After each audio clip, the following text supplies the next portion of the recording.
saya tidak melihat ada negarawan di MK. Ya, 1-2 mungkin iya, yang adalah job seeker aja itu, frankly speaking.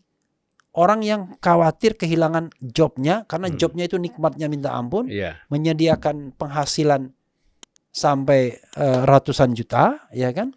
Dan akhirnya mereka menjadi safety player, tidak berani untuk yang namanya menegakkan konstitusi. Kalau prinsipnya demokrasi, walaupun seluruh anggota DPR bilang A, tapi kalau keyakinan hakim mengatakan dalam prinsip demokrasi B, kan hakim bisa mengatakan B. Tapi ini tidak terjadi. Beberapa isu yang, contoh misalnya, KPK bisa diangket, padahal kan tidak sesuai dengan pakemnya, karena angket itu maksudnya kan bisa ujungnya impeachment terhadap kekuasaan eksekutif sesungguhnya. Dimenangkan oleh MK. Kemudian presidensial threshold dimenangkan oleh MK. Lalu kita berpikir, kemudian omnibus law tidak dibatalkan secara keseluruhan.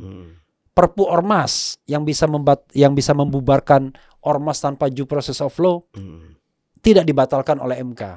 Maka saya berkesimpulan, ini MK ini bukan lagi the guardian of the constitution, tapi sudah penjaga kekuasaan dia. Dan sorry to say, this is kritik. Ini kritik. Karena kalau kita mengkritik mengkritik institusi publik itu ya boleh, karena ini institusi publik. Dan kita tidak melihat kritik orang per orangnya. Karena ini teman abang di DPR, kadang-kadang menurut saya agak bingung saya. Saya kan bilang begini, ini DPR ini wakil rakyat, tapi paradigmanya nggak berpikir kalau dia wakil rakyat. Kenapa? Contoh misalnya gini, ada anggota DPR bilang begini, cabut omongannya. Kalau nggak cabut, kami akan gugat. Hati-hati kalau ngomong, kalau nggak benar akan kami gugat. What? Kok bisa ya anggota DPR yang notabene mewakili rakyat justru ingin menggugat rakyat, memperkarakan rakyat? Loh, lalu rakyat ini siapa yang akan melindungi?